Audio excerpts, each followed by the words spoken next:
Hello friends, welcome back to my channel. ಈ ವಿಡಿಯೋದಲ್ಲಿ white lady creeper ಬಗ್ಗೆ ಕೆಲವು ಮಾಹಿತಿಗಳನ್ನು ಕೊಡ್ತಾ ಇದ್ದೀನಿ.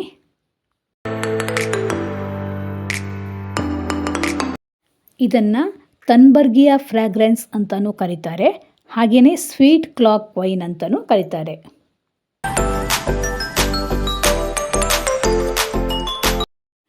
ಇದೊಂದು ಎವರ್ ಗ್ರೀನ್ ಪ್ಲ್ಯಾಂಟ್. ವರ್ಷದ ಎಲ್ಲ ದಿನದಲ್ಲೂ ಇದರಲ್ಲಿ ಹೂ ಬರ್ತದೆ. ಮಳೆಗಾಲದಲ್ಲಿ ತುಂಬ ಜಾಸ್ತಿ ಮಳೆ ಬರ್ತಾ ಇದ್ದರೆ, ಸನ್ಲೈಟ್ ಸ್ವಲ್ಪನೂ ಬೀಳದೇ ಇದ್ದರೆ ಸ್ವಲ್ಪ ಹೂ ಕಡಿಮೆ ಆಗ್ತದೆ.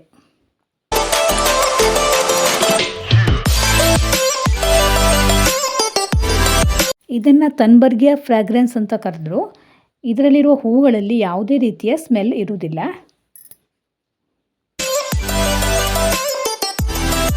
ಇದರ ಪ್ರಪೋಗೇಷನ್ ಕೂಡ ತುಂಬಾ ಈಸಿ. ಕಟಿಂಗ್ಸಿಂದ ಇದನ್ನು ನಾವು ಆರಾಮಾಗಿ ಬೆಳಿಬೋದು.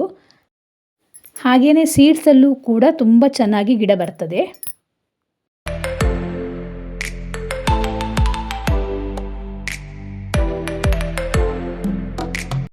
ಇದರಿಂದ ಕಟಿಂಗ್ಸನ್ನು ತೆಗೆದು ಪಾಟಲ್ಲಿ ನೆಟ್ಕೊಂಡ್ರೆ ಗಿಡ ಚೆನ್ನಾಗಿ ಬರ್ತದೆ. ಆದರೆ ಅದಕ್ಕೆ ಸಪೋರ್ಟಿವ್ ಆಗಿ ಏನಾದರೂ ಕೊಡಬೇಕಾಗ್ತದೆ. ಯಾವುದಾದ್ರೂ ಗಿಡಕ್ಕೆ ಇದನ್ನು ಹಬ್ಬಿಸಿ ಬಿಡಬಹುದು. ಹಾಗೆಯೇ ಕಾಂಪೌಂಡಿಗೂ ಕೂಡ ಇದನ್ನು ಹಬ್ಬಿಸಿ ಬಿಡ್ಬೋದು.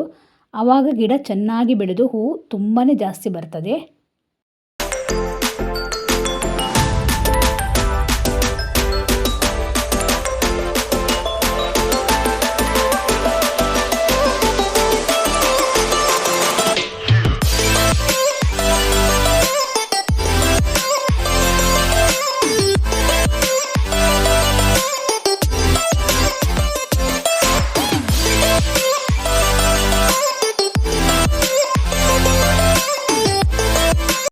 ಈ ಗಿಡದಲ್ಲಿ ಜಾಸ್ತಿ ಹೂವಾದಾಗ ಗ್ರೀನ್ ಆ್ಯಂಡ್ ವೈಟ್ ಕಾಂಬಿನೇಷನ್ನಲ್ಲಿ ತುಂಬ ಚೆನ್ನಾಗಿ ಕಾಣಿಸ್ತದೆ.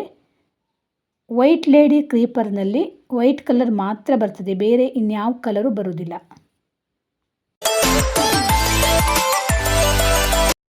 ಇದನ್ನು ನಾವು ಯಾವ ಟೈಮಲ್ಲೂ ಬೇಕಾದರೂ ಪ್ರೊಪಗೇಷನ್ ಮಾಡ್ಕೊಳ್ಬಹುದು. ಯಾವ ಟೈಮಲ್ಲಿ ನಾವು ಗಿಡವನ್ನು ನೆಟ್ಕೊಂಡ್ರೂ ಕೂಡ ಗಿಡ ಚೆನ್ನಾಗಿ ಬರ್ತದೆ. ಟೋಟಲಿ ಇದೊಂದು zero maintenance plant.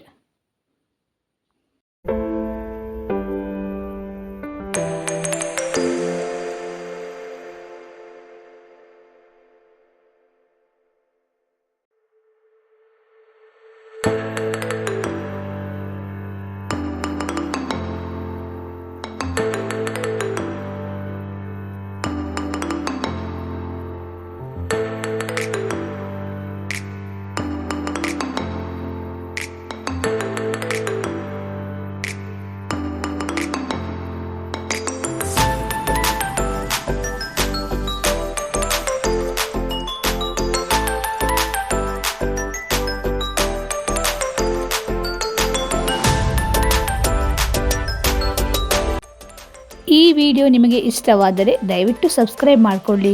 Thank you for watching.